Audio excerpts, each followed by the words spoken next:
juste leur faire découvrir le salut. Il y en a qui ont l'histoire de Jésus, ils l'ont entendu tellement de fois, mais quand ils la comprennent, quand l'illumination, exactement, le déclic de waouh, la grâce, le scandale, le nanana, et là tu te dis, et là ils réalisent vraiment le salut, et ça c'est un privilège. Et tu le vois expliquer à d'autres en utilisant tes punchlines à toi, puis ils les disent comme si ça venait d'eux, et ça c'est parfait. C'est le plus grand des cadeaux de dire et puis là tu l'as, c'est bon, moi j'ai des images en tête d'ados, ils sont là, puis ils enseignent, ils disent ouais mais en fait la croix c'est ça, puis c'est les mêmes phrases, c'est les mêmes phrases, c'est les mêmes mots, et tu te dis mais on a tout gagné, c'est ça, et ça c'est hyper gratifiant, c'est ça notre salaire. Bienvenue à cette deuxième partie avec ce podcast avec mes invités Livio Sorrentini, Thomas Dieng, pasteur ado, pasteur jeunesse. On a fait une première partie, n'hésitez pas à aller la voir, à aller la visionner, c'est vraiment intéressant, il y a vraiment du bon contenu pour les parents, pour les leaders jeunesse, donc allez-y, on continue la conversation les gars, c'était tellement bon la première partie, la deuxième partie va être encore une coche au-dessus comme on dit. Merci d'être là. Merci encore une fois Steph pour l'invitation, c'est un privilège d'être avec toi, avec Tom sur Next, donc on est bénis. Hâte de commencer cette deuxième partie, frère. Good, écoute, on va rentrer dans le vif du sujet. Dans la première partie, on parlait des conseils que vous pourriez donner aux leaders jeunesse. Le sujet est vaste. Est-ce qu'il y a d'autres conseils que vous auriez pour eux? Moi, je sais que j'en ai quelques-uns. Ceux qui commencent ou même ceux qui sont dans le ministère, puis des fois qui ont pas le temps, tu sais, qui font ça, entre guillemets, avec leur temps libre. Ça serait quoi le conseil que vous donneriez pour eux? Pour moi, un des défis qu'on parlait dans la première partie, donc justement, allez la voir si vous ne l'avez pas vu encore, une des choses qui est un des défis principaux, c'est d'avoir une bonne équipe autour de soi. De recruter des bénévoles, puis on parlait beaucoup justement du fait qu'on peut avoir tout type de leader, que ça soit extraverti, plus introverti, un peu plus vieux, plus jeune, etc. Moi, une des choses que j'avais pas au début, mais que je fais de plus en plus, c'est que je délègue. Et je donne de plus en plus de responsabilités aux moniteurs, leaders qui sont avec moi, parce que un des défis les plus grands, c'est de garder nos leaders, d'avoir des équipes qui restent avec nous sur le long terme. Et c'est hyper important parce que si tu n'as pas une équipe qui marche avec toi pendant plusieurs années, bah, c'est difficile de bâtir des choses. Et la raison principale d'exister du ministère ado, c'est de bâtir des relations avec des ados, c'est d'influencer. Sauf que les relations avec les ados, ça prend de la confiance. Et la confiance, ça prend du temps. Donc, il faut avoir des leaders qui sont là sur le long terme. Et pour moi, pour avoir des leaders sur le long terme, il ne faut pas seulement que ça soit juste des gens qui sont là pour poser des chaises, puis ils n'ont pas de responsabilité. Les gens qui s'impliquent avec nous sur le long terme, ils sont là parce qu'ils sentent qu'ils font une différence. Et il faut qu'ils sentent qu'on compte sur eux. Donc, pour moi, ce n'est pas juste de leur donner des petites tâches à faire, mais de leur donner des responsabilités. De leur donner des responsabilités, de eux développer des choses, de savoir qu'on compte réellement sur eux. Puis des fois, en fait, il y a comme deux extrêmes au niveau pour garder une équipe sur le long terme. Pour moi, il y a le côté des fois, par peur de pas trop les surcharger, on leur donne pas beaucoup de responsabilités. Puis là, d'un coup, ils se disent, bah, j'ai l'impression que je sers à rien, je vais aller m'impliquer ailleurs. Et l'autre, c'est, dans nos églises, on est très fort pour ça aussi, c'est de leur mettre tellement de poids sur les épaules qu'ils sont brûlés, puis au bout d'un moment, ils font un burn-out, puis ils quittent. Donc, tu sais, c'est trouver le juste milieu entre les deux. C'est bon ce que tu dis. Bâtir une équipe, puis moi, j'aime l'idée d'une équipe, que le ministère se fasse en équipe. Puis j'ai aimé ce que tu as dit, d'avoir différents profils. Puis moi, j'ai vu des jeunesses qui marchaient très bien, où le leader principal n'était pas forcément le communicateur, celui qui prêchait le mieux. Alors d'avoir quelqu'un dans l'équipe qui prêche bien, qui communique bien, d'avoir quelqu'un qui est meilleur que le leader principal pour animer des jeux, pour la logistique, pour ce genre de choses. Donc l'idée de bâtir une équipe, puis nous c'est ce qu'on essaie de faire à NVA, c'est que même les leaders ont l'impression de faire partie d'une équipe, de bâtir quelque chose, de faire avancer le royaume. Puis ça je pense c'est précieux et c'est valorisant en tant que jeune ou moins jeune, de bâtir quelque chose. Puis nous on a le privilège aussi on prêche à nos leaders, on les encourage, on fait un suivi. Alors c'est ça aussi, c'est d'être, si tu es le ou la responsable de ton groupe de jeunes, peut-être groupe de jeunes, groupe d'ados, tu es aussi le ou la responsable des leaders, des bénévoles, et de faire un suivi avec eux, de les accompagner. Donc je pense que ça, c'est vraiment de bâtir une équipe, c'est la première chose qui est vraiment Moi, j'ai mis du temps à comprendre ça, pour être honnête, pendant des années, j'ai fait cette erreur. Je portais tout sur moi, et je me trouvais bon. Tu sais, un peu le syndrome du sauveur où tu veux tout faire. Et à un moment donné, on m'a donné d'autres responsabilités. Et c'est là que j'ai commencé à déléguer. Je me suis dit, mais pourquoi j'ai pas fait ça avant, en fait? Et en fait, je me suis brûlé pour rien. Parce que je portais tout sur moi. Puis quand j'ai demandé de l'aide aux gens, les gens, ils ont voulu m'aider. Des fois, on croit que les gens, ils veulent pas nous aider. Exactement. Après, je nous écoute ici, puis j'imagine certains qui se disent, ah, vous avez une équipe, les gars? C'est parce que moi, en fait, je suis dans une petite église et il n'y a pas d'équipe. C'est moi l'équipe. C'est moi l'équipe. Tu sais?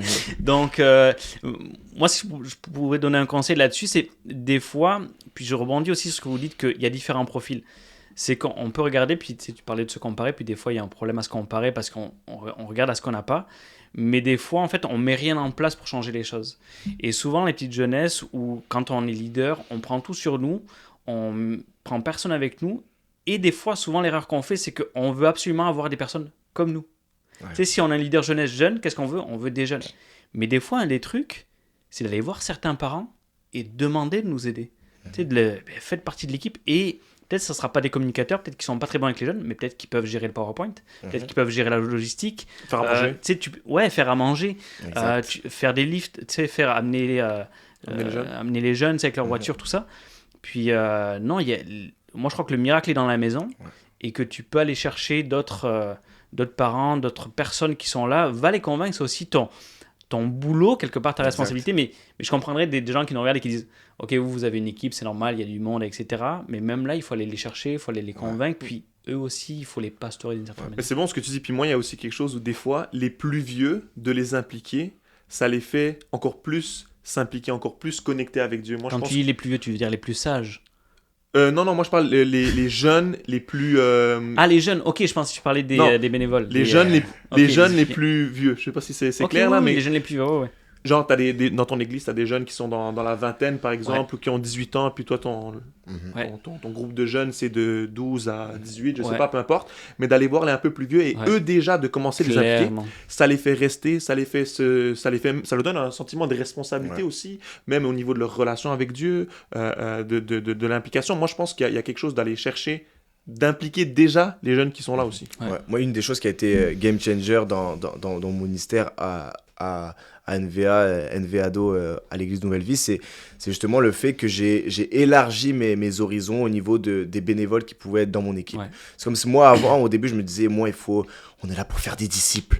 Donc moi, je veux des gens qui connectent avec les ados. Introvertis, extravertis, mais il faut que ça soit des gens comme des pasteurs. Oui, mais c'est comme au bout d'un moment, je me suis dit, mais attends, on commence à avoir 100, 150, 200 ados. La réalité, c'est que le dimanche matin, on a besoin de tout. On a besoin de personnes qui accueillent. On a besoin de personnes qui viennent pour faire l'installation. On a besoin de gens qui sont plus dans la technique, qui gèrent le son, qui gèrent le PowerPoint. Et c'est comme je me suis dit, mais pourquoi je me limite à... Il faut absolument... Parce que ça réduit extrêmement le champ, dans le sens où on est tous appelés à faire des disciples, mais pas tous ont cette fibre vraiment pastorale pour connecter avec n'importe quel ado. Et c'est comme j'ai ouvert mes horizons de me dire, en fait, non. Mais il y a des personnes qui seront pas trop à l'aise à parler avec mes ados. Mais c'est pas grave, parce que cette personne-là, elle va être hyper méticuleuse sur le PowerPoint, sur gérer le son. Et mine de rien, le fait d'avoir cette personne-là dans ton équipe, ça fait une personne de plus.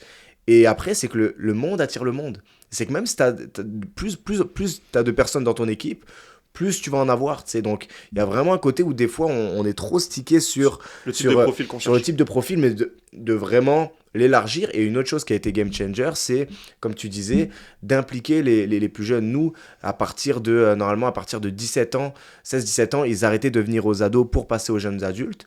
Mais c'est comme on a comme développé un nouveau programme où on les appelle les recrues, comme des assistants des assistants moniteurs, des assistants leaders, où on les connaît, on sait que c'est pas des personnes qui sont prêtes encore nécessairement à être vraiment des mentors pour d'autres, à faire des disciples et tout, mais c'est des ados qui s'impliquaient déjà, parce que c'est ça aussi un des buts, c'est leur nature, ils s'impliquaient, ils aimaient vraiment ça, et plutôt que de leur briser le cœur et de leur dire c'est non, de les mettre dehors, de dire tu peux plus venir, va-t'en, mais de dire t'as un cœur de continuer à venir, au lieu de venir puis d'être assis au fond puis de rigoler avec tes amis, si tu veux venir, implique-toi avec nous. Wow. Et ça aussi, ça fait bâtir ton église de plus en plus. Ça ramène une jeunesse et ces personnes-là, ils ont des autres amis, puis ça se parle. Et on en a vu grandir spirituellement d'une manière incroyable. Exactement. On pensait, on se disait, pas super solide, mais finalement, au bout de 3 mois, au bout de 6 mois, au bout d'un an, waouh, il a acquis une maturité. Exact.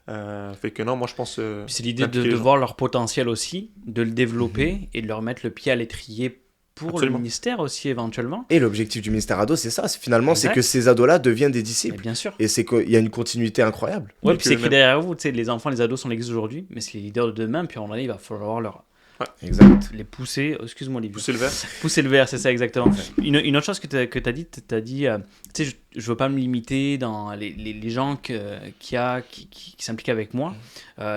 Dans le même ordre d'idées, c'est des fois on a des idées préconçues que les gens sont pareils que nous. Et donc on se dit que si on les met au PowerPoint ou à la logistique, c'est comme si on leur donne une tâche moins bonne et moins grande qu'autre chose. Tu vois ce que je veux dire? Sauf qu'il y a des gens, eux, c'est leur kiff absolu. Ouais, ils vont aimer ça. Eux, ils sont heureux là où ils sont. Et quand tu fais ça et que tu leur délègues des tâches qui, selon toi, entre guillemets, sont pas les plus excitantes, ben toi, ça te permet de faire encore plus le ministère auquel tu es appelé. Tu sais, ça me fait penser aux apôtres qui, à un moment donné, ont dû délaisser le ministère aux tables pour le ministère de la prédication. Puis c'est pas que le ministère des tables était moins important. C'est juste que c'était pas leur appel premier. Et je trouve que des fois, on se limite parce qu'on croit et on fait cette erreur que les gens sont comme nous et que si nous on pense comme ça, tout le monde pense comme ça, mais pas du tout en C'est fait. bon. Ouais, et puis y avoir une stratégie même directe, même intentionnelle, de dire les plus jeunes, je vais leur mettre tous les trucs plus logistiques comme ça, et comme ça mes moniteurs plus expérimentés, eux je les laisse vraiment pour connecter avec les ados, puis faire des disciples, ça peut être ça aussi. Ouais, bon, par contre, par expérience, quand tu des jeunes ados au PowerPoint, puis tu sais qu'ils volent ton punch, tu sais, t'as un punch sur ta slide PowerPoint, puis là tu le regardes, tu fais qu'est-ce que tu fais? Je t'avais briefé juste avant. Mais ça revient à ce qu'on disait aussi, tu sais, dans la première vidéo, c'est que fait vaut mieux que parfait. Tu sais. Tout sera pas parfait, mais c'est pas Exact. grave, c'est un processus. Exact. Puis on... Puis c'est dans la délégation. Tu sais que t'as moins de Yeah. contrôle, ça sera moins parfait, Ouais. mais c'est comme ça qu'on bâtit une équipe, qu'on responsabilise des jeunes et tout ça. Exactement. Ta question, c'était les conseils qu'on donnerait. Ouais, à ceux qui sont dans le ministère jeunesse, ceux qui font ça, tu sais, il y en a beaucoup qui le font sur leur temps libre, tout ça, tu sais, qui sont pas payés. Puis soit qui commencent, soit qui sont là depuis quelques temps. Juste des conseils, ouais. Moi, je dirais la formation. Je pense qu'il y a Mm. beaucoup de choses qui existent aujourd'hui sur Internet, Ouais. que ce soit des collèges bibliques ou des académies ou formations de groupes de jeunes responsables. Je pense que d'investir du temps, juste au moins pour se former, pour regarder ce qui se fait ailleurs. Formation et je dirais même aussi inspiration. Regarder ce qui se fait. Nous, on passe du temps à regarder les comptes des autres églises, regarder beaucoup de choses des fois aux États-Unis parce qu'ils sont en avance sur nous, de regarder, ok, qu'est-ce qu'ils font, comment ils font, les week-ends, les camps, et puis mais comme disait Tom dans l'autre vidéo, c'est de ne pas se comparer forcément, mais juste de voir, waouh, qu'est-ce qu'ils font ailleurs, comment est-ce qu'ils font, qu'est-ce que moi je peux améliorer. Premièrement aussi de dire, ok, ben moi je me forme premièrement moi. Moi je me souviens quelque chose d'extraordinaire qu'il y a en Suisse, c'est la formation jeunesse qu'ils appellent. Donc Oui. c'est vraiment une formation pour les leaders, c'est le samedi, c'est fait pour les gens qui... Je fais un petit peu de pub en même temps là, mais... Et si vous vous inscrivez dès maintenant, vous avez Exactement, 20% de le code rabais. promo. Non, mais moi je me souviens qu'à l'époque je l'avais fait alors que j'avais 18 ans et puis ça m'a vraiment donné des clés, ça m'a vraiment mis le pied ça m'a donné en fait le goût de devenir pasteur pour les jeunes, ça m'a donné l'envie de le faire. Puis il y a plein de choses comme ça qui existent, que ce soit dans ton famille d'église ou peut-être même pas dans ta famille d'église, mais je pense vraiment la formation c'est quelque chose d'important. Il y en a qui t'écoutent et qui pourraient dire ouais, c'est super Livio, je suis d'accord avec toi, mais j'ai pas le temps. Puis en plus, C'est clair. ça coûte cher. Moi, un truc que je vous conseille, c'est acheter des livres. Lisez. On sous-estime tellement ça. C'est sûr qu'on a une ère des formations en ligne, etc. Mais des livres, ça coûte pas cher, quoi. À 20 €, 20 $, tu as un livre. Achète-le, ça coûtera bien moins cher. Et peut-être va voir d'autres leaders jeunesse, savoir quels sont les livres qui les ont les plus impactés. Va voir ton pasteur principal et conseille-moi des livres sur, même sur la théologie, quoi, sur le salut, sur plein de choses. Parce que souvent, je sais pas si vous avez vu comme moi, mais tu commences dans le ministère jeunesse, t'es tout feu, tout flamme, mais ta théologie, c'est pas fort. Et tu renvoies des messages que tu as fait, tu dis, mais je disais n'importe quoi en fait. Non, on va pas regarder les anciens messages. Et de réaliser aussi, puis c'est pas pour faire peur, tu sais, mais c'est écrit dans la parole que les enseignants seront jugés plus sévèrement. Ouais. Et de dire qu'on a une responsabilité spirituelle pour nos ados et de se renseigner, quoi, de se former sur la théologie pour pas dire des bêtises parce que ce qu'on leur enseigne aujourd'hui, ça va les suivre. Et souvent, plus tard, admettons qu'on s'est trompé, il va falloir déformer ce qui a été enraciné. On pose leur fondation théologique, donc pour moi, pour moi si tu enseignes les ados, pour moi, c'est pas une option, c'est une obligation. Il faut que tu te formes. Puis on est à une ère où la formation, ça peut prendre plusieurs formes. mais il faut que tu te formes, il faut que tu apprennes en continu parce que c'est une responsabilité extrêmement grande que tu as, quoi. Je fais un peu de... Je suis le gars de la promotion. Tu fais encore de la pub? Exactement. Mais combien t'es payé, toi? Rien du tout. C'est pour ça que t'es bien habillé comme ça. Mais nous, avec NVADO, on a mis quelque chose en place. Nous, sur notre site internet, on a des partages gratuits chaque semaine. Donc nous, rapidement, la façon dont on fonctionne, c'est qu'on a des petits groupes. Et chaque semaine, on donne à nos leaders un partage qui est en lien avec la thématique, avec des questions ouvertes, etc. Et ça, c'est disponible en fait à tous sur notre site internet, gratuit. Ouais, puis c'est nvado.com, nvados.com. Exactement. Lien dans la description. Ouais, c'est ça, on mettra le lien dans la description, c'est sûr. Et nous, notre but aussi, nous, on a le privilège, comme on disait tout à l'heure, d'être payé pour le faire, mais nous, on veut donner aussi des ressources. Et on reçoit régulièrement des courriels, des messages, de dire hey, comment vous faites ceci, quels sont les conseils que vous nous donnez. Alors, de la même manière que nous, on s'inspire d'autres, on espère inspirer aussi d'autres jeunesses, d'autres groupes de jeunes. Ouais. Moi, il y a un autre conseil aussi que je donnerais, c'est souvent, je remarque, puis quand je parle aux leaders jeunesse, que je rencontre tout ça, c'est qu'en fait, ils font le ministère de semaine en semaine. Et il y a comme un côté où c'est comme pesant, parce que c'est toujours l'idée de mais qu'est-ce que je fais la semaine prochaine, qu'est-ce que je fais, et ça revient hyper vite, même ceux qui sont en 2 semaines, ça revient super vite. Moi, le conseil que je donnerais, c'est planifier. C'est bête là, c'est le b.a.-ba, mais planifier. Puis il y en a qui vont me dire oui, non, mais moi je veux me laisser inspirer par le Saint-Esprit à chaque semaine. Puis c'est super, mais ce que tu pourrais faire, c'est peut-être te laisser inspirer par le Saint-Esprit en une soirée, pris avant, jeune si tu veux, puis planifie. Pour l'année, pour les 6 prochains mois. Ouais, pour les 3 prochains mois, tout ça, planifie tes soirées, qu'est-ce que tu vas faire. En plus, ce qui est bien, c'est, moi ce que je conseillerais, c'est ayez des séries. Tu sais, ayez des thématiques, parce qu'en fait, ça t'aide quoi, à définir ce que tu vas faire. Puis de toute façon, Jésus, il a dit enseignez-leur tout ce que je vous ai prescrit. Donc, tu es dans la volonté de Jésus, puis vas-y, mais planifie, parce qu'en fait, ça revient toutes les semaines et c'est lourd. Et des fois, en fait, quand tu planifies ton année ou tes 6 prochains mois, puis au moins ta série, même peut-être pas tout, mais ça va t'aider, puis ça va t'enlever aussi une charge mentale, mine de rien, qui est impressionnante. Je sais pas ce que vous en pensez. Ouais, non, moi je suis totalement d'accord. Puis c'est d'automatiser le plus de choses possible. Que, comme tu dis, tu prends peut-être au début de l'année ou peut-être 2 fois par année. Nous, c'est ce qu'on fait. On a 2 meetings planification aux 6 mois à peu près. On planifie justement les 6 prochains mois. Ce qui fait que de semaine en semaine, je me demande pas qui est-ce qui va enseigner, sur quoi il va enseigner. Tout ça, ça a déjà été décidé. Donc, ce qui fait ça me laisse la tête et l'espace mental pour penser à d'autres choses. En fait, le but, c'est d'avoir le moins de décisions à prendre de semaine en semaine.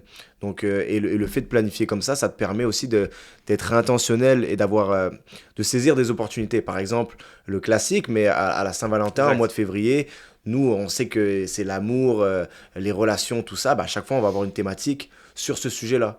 Et ça va aller justement avec le contexte où les ados sont beaucoup sur les réseaux sociaux. Ça parle beaucoup d'amour, ça parle beaucoup de est-ce que t'es en couple, est-ce que t'es pas en couple, si t'es pas en couple, c'est la folie, tout ça. Justement, nous, on adresse ces sujets-là à ce moment-là. Donc, ça te permet aussi de planifier, de saisir des opportunités que tu pourrais pas forcément avoir. Et des fois aussi, c'est que des fois, le fait d'avoir des séries, on se dit, ouais, mais moi, je sais pas quoi prêcher.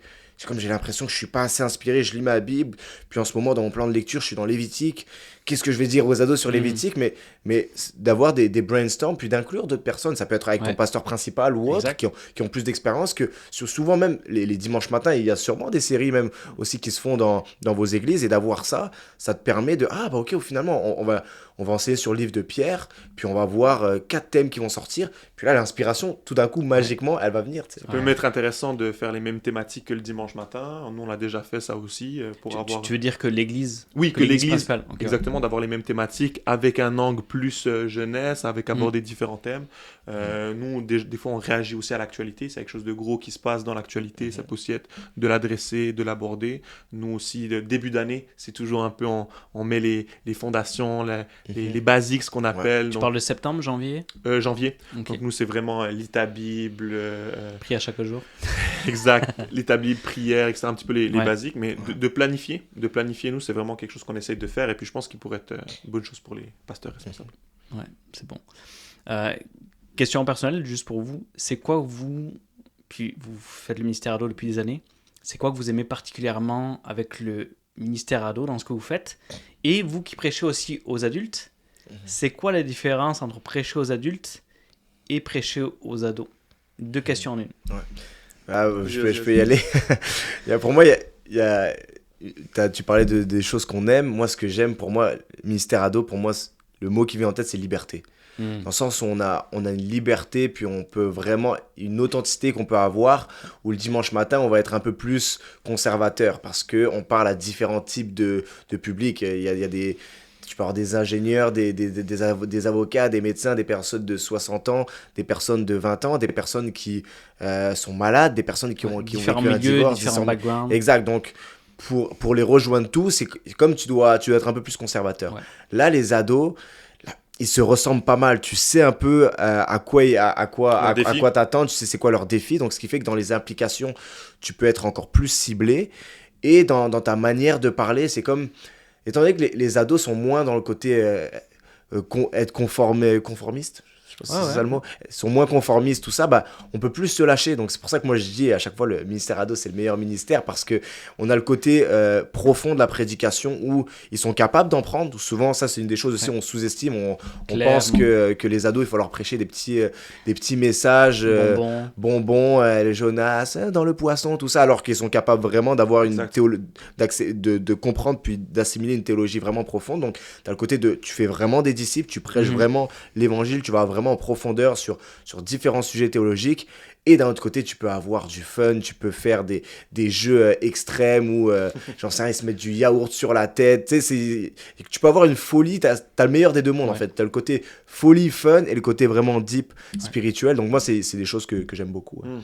Moi, les privilèges que je vois, c'est vraiment d'accompagner les jeunes. Moi, ça fait plusieurs années que je le fais maintenant, puis j'ai plusieurs exemples de jeunes que j'ai eus quand ils avaient 13, 14, 15 ans. Aujourd'hui, ils sont mariés. Aujourd'hui, ont même des enfants. Fait que c'est un privilège de les voir grandir. De voir l'évolution. Exact. Puis moi, j'en ai qui maintenant sont leaders. Moi, je m'en souviens de plusieurs qui étaient un peu turbulents, qui posaient un peu des problèmes. C'est toujours les mêmes, toujours pareil.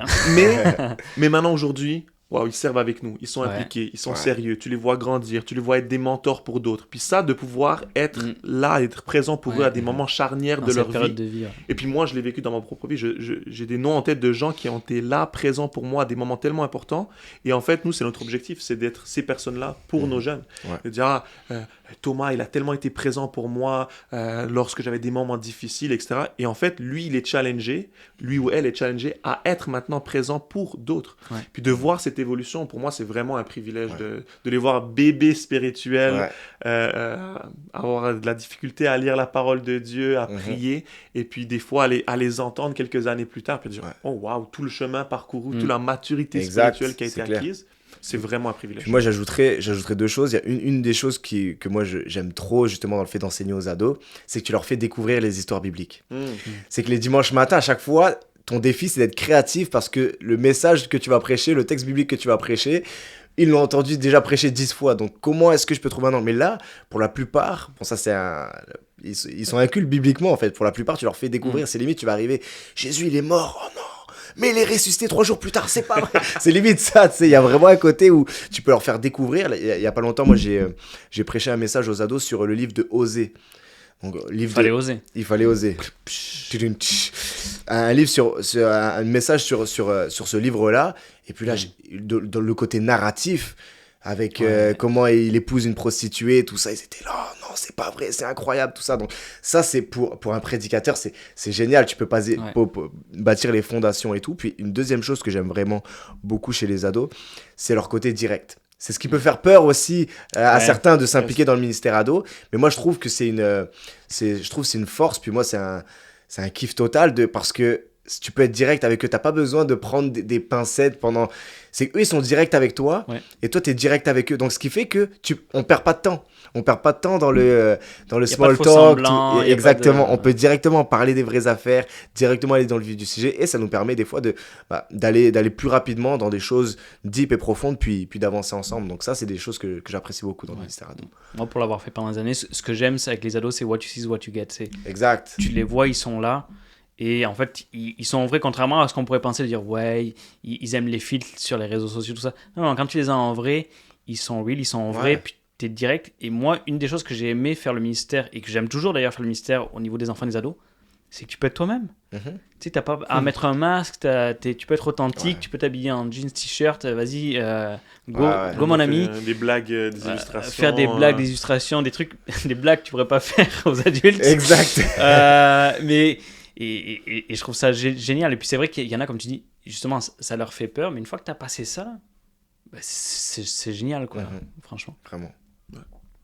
D'autres choses que vous aimez, Ministère Ado ou Ouais, bah, moi, je pense qu'on a pas mal fait le tour, en tout cas pour moi, le côté authentique, la liberté qu'on peut avoir, puis la profondeur aussi, parce que, encore une fois, on sous-estime tellement la profondeur spirituelle. Et en fait, ils sont profonds parce qu'ils vivent des épreuves déjà extrêmement fortes à leur âge. Et c'est que nous, on a un privilège tellement grand de pouvoir, comme disait Livio, les accompagner là-dedans et poser les fondations. Moi, c'est une fierté quand il y a un de mes ados qui se fait baptiser, puis tu vois, il y a 10, 15 témoignages, il y a un adulte de 30 ans, tu compares les témoignages, puis on fait pas de comparaison de témoignages, mais tu sens que l'ado, théologiquement, il a vraiment compris la croix, le salut, c'est pas par mes œuvres que je suis sauvé, c'est par la foi, par la croix de Jésus-Christ. Il y a comme une fierté de dire, bah, ces fondations-là, j'ai participé à les poser.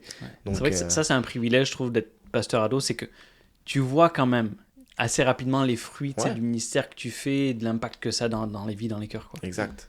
Ouais, mais c'est très bon ce que tu as dit, moi aussi, de pouvoir poser leur base théologique et tu le vois plusieurs années après, ça les accompagne et tout ça. Puis ça, c'est vraiment juste leur faire découvrir le salut. Il y en a qui ont...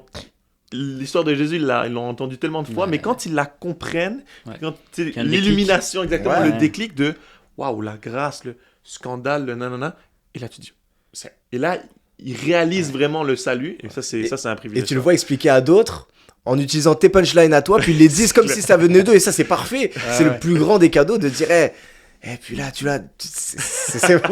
moi j'ai des images en tête d'ados, ils sont là, puis ils enseignent, ils disent ouais, mais en fait, la croix c'est ça, puis c'est les mêmes phrases, c'est les mêmes phrases, c'est les mêmes mots, et tu te dis, mais on a tout gagné, c'est ça, et ça c'est hyper gratifiant.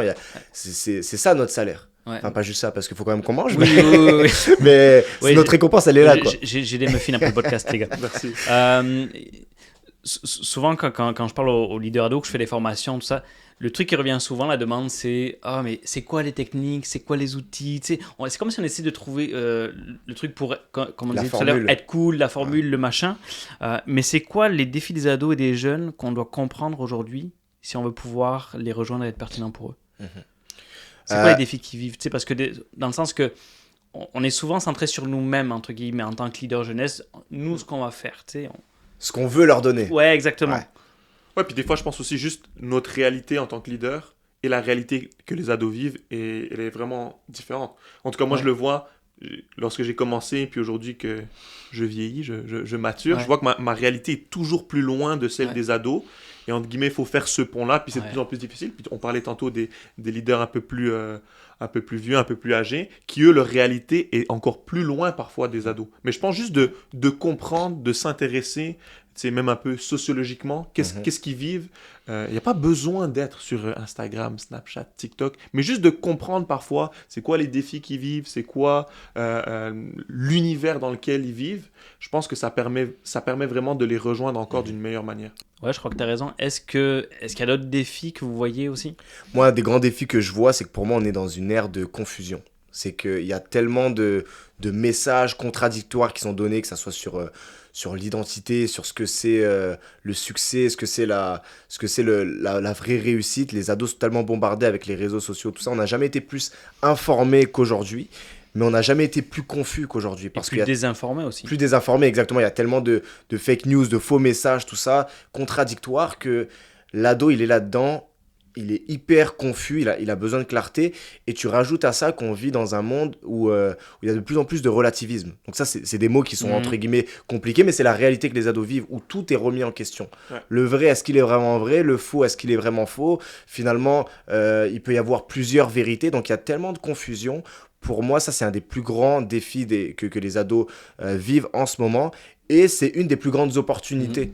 Une des plus grandes opportunités de l'Église chrétienne, c'est d'apporter une voix qui est claire là-dedans. Dans ce monde de confusion, de prêcher un évangile qui est clair. Et pour moi, ça va attirer les ados. Dans un monde où il y a tellement de confusion, d'amener cette clarté-là, pour moi, on a une opportunité à saisir en ce moment en tant qu'Église dans la génération dans laquelle on est. C'est bon. Moi, un des défis que je vois, enfin, en tout cas, qu'il faut qu'on prenne en compte, c'est que je trouve que, enfin, je sais pas si vous le voyez, mais je trouve que cette génération-là, et même chez les enfants, sont de plus en plus anxieux. Je pense que la pandémie n'a pas aidé, Ouais. C'est sûr. mais il y a des niveaux d'anxiété qui sont assez hallucinants. Quasiment un ado sur deux, je pense, Ouais, sur les statistiques. c'est ça. Et en fait, on réalise pas que, tu vois, moi, je suis dans la trentaine, plus fin trentaine qu'autre chose, mais... Bah, c'est ça, je me suis dit, t'es Mais généreux. c'est pas la même réalité qu'il y a ne serait-ce que 10 ans en fait. Et il y a des pressions de tous bords, tous côtés. Tu parlais des réseaux sociaux, il n'y avait pas ça, les DM et tout. Il y a juste 10 ans, ça a explosé. Et il y a des pressions des amis, des pressions des parents pour performer, une pression aussi de l'église, tu sais, à être droit, à suivre Jésus et tout. Et c'est juste pas facile, il y a une anxiété. Puis eux, ils essaient de trouver leur place, tu sais, dans tout ça. Puis je pense que si on est capable de comprendre, et ça revient à ce qu'on disait pendant tout le podcast, d'avoir un lien avec eux, de comprendre ce qu'ils vivent, ben, je pense qu'on sera capable de prêcher un évangile, oui, qui est vrai, mais qui est pertinent pour eux, quoi, qui transforme des vies. Exact. Très bon. Très bon. Mais alors, c'est ça, sur l'anxiété, je pense que c'est vraiment important de réaliser, puis des choses qui peut-être nous paraissaient simples lorsque nous, on était jeunes, aujourd'hui sont un vrai défi. Même connecter les uns les autres ensemble, de bâtir des amitiés chrétiennes fortes, c'est pas forcément évident, parce que justement, ils ont peur du regard des autres, ils ont peur du jugement des autres. Des fois, dans leur école, ils sont dans des contextes où il n'y a pas forcément d'autres personnes chrétiennes. Alors, ça crée encore plus d'anxiété, ça crée encore plus de stress. Moi, j'ai des ados, je me souviens la première fois qu'ils sont arrivés à l'église, les parents sont venus me voir et de me dire, mon ado, il est anxieux d'être là. C'est le pas de foi qu'il a pris, l'ado, pour être là ce soir, c'est énorme. Et finalement, petit à petit, il connecte avec d'autres personnes et tout ça. Puis aujourd'hui, je vois la personne et je dis, waouh, ok, elle est à l'aise, mais parfois ça prend du temps. Puis peut-être là, c'est le rôle des parents parfois de gérer avec cette anxiété, mais parfois aussi des fois de peut-être pousser l'ado, en quelque sorte. Puis moi je rajouterais une chose, c'est que tous ces défis-là, il y a deux manières de les voir. On peut les voir comme ça y est, c'est trop, tout ça. Ouais. Et il y a une autre manière de le voir, pour moi, c'est une opportunité. Dans le sens, l'anxiété, on a le prince de paix avec nous. Tu parles d'amitié, c'est difficile d'avoir des amitiés. L'église, c'est la communauté par excellence. Exact. On parlait de confusion, on a la parole de Dieu, on a la vérité, on a de la clarté. Donc, pour moi, tous les défis que les ados font face, puis Dieu sait qu'il y en a beaucoup, pour moi, c'est une opportunité encore plus grande pour l'église. Et pour nous, une plus-value qu'on peut leur apporter, qui est juste forte et folle. Donc pour moi, c'est des ponts où on peut aller les rejoindre sur l'anxiété, faire des thématiques là-dessus, faire des thématiques sur les amitiés. Trouver la paix en Jésus. Exactement. Venez à moi, vous tous qui êtes chargés et fatigués, je vous donnerai du repos. Et c'est une réponse claire. Parfois, le monde a des réponses, un peu des semi-réponses. Nous, on arrive avec une réponse qui est claire. Et puis, je pense que pour les ados, d'avoir cette réponse-là, c'est incroyable. Ouais, moi, je trouve que l'Église n'a jamais été aussi pertinente. C'est vrai. Qu'aujourd'hui, avec le message, avec tout ce que la société vit et nos ados, Jésus est la réponse. On le sait, mais je trouve que c'est encore plus clair aujourd'hui. Une des choses que je voulais soulever, c'est que, tu sais, des fois, on peut avoir le défi de vouloir amuser nos ados, puis on croit que le défi des ados, c'est qu'ils ne sont pas capables d'en prendre, c'est parce que c'est trop de pression. Puis c'est vrai, c'est une réalité, mais des fois, je réponds à moitié de la question sur les défis, mais on peut faire l'erreur de vouloir trop les amuser, alors que ce qu'ils ont besoin, c'est d'être défiés. Parce qu'on est comme dans une société où on dit « Ah non, c'est correct, il faut que tu sois là, tu en prends soin de toi, c'est bon. » Et je dis pas entre guillemets de les frapper avec la Bible, mais de les défier théologiquement dans leur vie, etc. Ils ont besoin de ça, ils aiment ça. Et c'est une période de leur vie aussi où ils apprennent à se connaître et ne pas sous-estimer ce qu'ils sont capables de prendre au niveau d'être défiés dans leur vie, et de pas juste faire comme on en parle de l'évangile bonbon. Ouais. La pire chose qu'on peut faire en tant que ministère jeunesse, c'est de baisser les standards. Ouais. De dire, ok, je vais... Non, parce que si les standards ils sont là, c'est parce qu'il y a une raison. Et comme tu dis, les ados veulent être défiés. Pour moi, ça fait partie de l'authenticité, puis l'autorité un peu spirituelle dont je parlais tout à l'heure, où moi, c'est ça qui me rejoignait en tant qu'ado. Le gars, il s'habillait pas comme je voulais, mais il mettait les standards là. Puis c'est comme... Et tu sentais qu'il l'expérimentait. Pas qu'il était parfait, mais qu'il vivait ce qu'il prêchait. Et ça venait me chercher de me dire, cette paix-là, cette assurance-là, cette confiance qu'il a, je veux l'avoir. Qu'est-ce que je dois faire pour l'avoir? Puis j'écoute son message. Donc pour moi, c'est en plein dans ce que tu dis. Ouais, de ne pas diluer le message. Le standard de l'évangile, il est là. Ouais. On ne doit pas réformer, on ne doit pas changer le message. Non, on prêche la parole de Dieu. Et puis, oui, le standard est élevé, mais je pense que, comme tu as dit, Jérémie, nos ados sont capables d'en prendre. Et moi, je me souviens, lorsque moi, j'étais jeune et qu'on m'a prêché des messages que je trouvais difficiles, que le standard était élevé, mais c'est ça qui m'a défié. Ah oui. C'est ça qui m'a défié dans ma marche avec Dieu. C'est ça qui m'a permis d'élever mon standard personnel. Parce que c'est pas leurs amis non chrétiens qui vont les défier sur leur standard, sur leur pureté, sur peu importe. Ça va être leur leader jeunesse, ça va être à l'église de le faire justement. Donc pour moi, de ne pas avoir peur de dire voici le standard de la parole de Dieu, voici ce que Jésus nous demande. Puis le paradoxe, c'est que des fois, on a peur de les perdre en mettant le standard trop haut, alors que le meilleur moyen de les perdre, c'est justement en mettant le standard trop bas et en apportant un message qui finalement ressemble au... motivation. Si tu es juste dans le divertissement, TikTok est meilleur que toi. Ouais. Netflix est meilleur que toi. Mais alors que en fait, notre opportunité, c'est de se démarquer et de mettre vraiment le standard là. Et c'est là où les gens vont vraiment accrocher à Jésus. Quoi. Puis juste un bémol là-dessus aussi, c'est quand tu parles de standard, on est tout à fait d'accord. Mais des fois, il y en a qui pourraient prendre ce qu'on dit et dire tu vois, donc moi, je vais prêcher la parole de Dieu, la vérité, tu sais, juste pour casser. Et oui, mettons les standards, mais il faut que les standards grâce c'est l'évangile exact. Ouais, mais il y en a qui le voient pas comme ça, tu sais, qui vont dire non, c'est la vérité qui compte. Écoute, t'as péché, t'es allé dans une soirée, t'as pas honte, c'est ça un chrétien. Tu vois ce que je veux dire, ce côté accusateur, tu sais. Et je pense qu'autant le standard de vérité doit être élevé, mais le standard de grâce doit être au même niveau pour les accompagner, parce que ils apprennent, tu sais. Et souvent on peut faire l'erreur, nous aussi, de croire que en fait ils sont chrétiens, de les traiter comme des chrétiens alors qu'ils sont en cheminement. Aussi. Oui, en fait, ce qui te permet de prêcher une grâce qui est profonde, c'est de prêcher la gravité du péché. Parce que plus tu plus tu réalises la gravité du péché, plus tu réalises à quel point ce que Jésus t'a pardonné, de quoi Jésus t'a sauvé, c'est vraiment immense. Donc, comme tu dis, c'est l'un va pas sans l'autre. Mais si tu dis l'un, assure-toi de bien communiquer l'autre avec la même ferveur et avec la même passion. Parler des défis, moi je trouve que c'est là que ça devient intéressant de comprendre, de connaître un peu leur environnement, parce que c'est là que tu peux arriver avec comme un évangile très pertinent pour ce qu'ils vivent, avec quelque chose de précis, et puis de comprendre, de connaître un petit peu leur réalité, parce qu'il y a des choses que nous, on le vivait différemment à notre époque, et puis on était peut-être très tranchés sur certaines choses, alors que peut-être aujourd'hui, pas qu'on dilue, mais c'est différent la perception qu'on a des différentes choses. Ouais, puis c'est être comme Jésus. De toute façon, Jésus, il parlait à sa contemporain de manière à ce qu'il les comprenne. Il parlait d'histoire de pêche, il parlait d'agriculture parce que c'est ce qu'il vivait. Donc nous, de parler de leur réalité à eux pour que l'évangile soit pertinent, sans diluer le message. C'est des fois comme si on avait à choisir. Non, on peut faire les deux, puis il n'y a aucun souci. Les gars, c'était super. Merci pour tout le stock que vous avez partagé. On peut retrouver, si jamais, ce que vous faites sur le compte Instagram NVA. Vous avez aussi un TikTok. Vous faites des vidéos et tout. C'est vraiment cool ce que vous faites. Moi, perso, je suis fan. Donc, allez vous renseigner, allez voir ce qui est fait. J'espère que vous avez aimé cette vidéo. Si c'est le cas, n'hésitez pas à la liker, à la partager autour de vous, parce que ça peut être super utile, à vous abonner à la chaîne. Puis d'ici là, moi je vous dis à la prochaine et allez manger avec un jeune.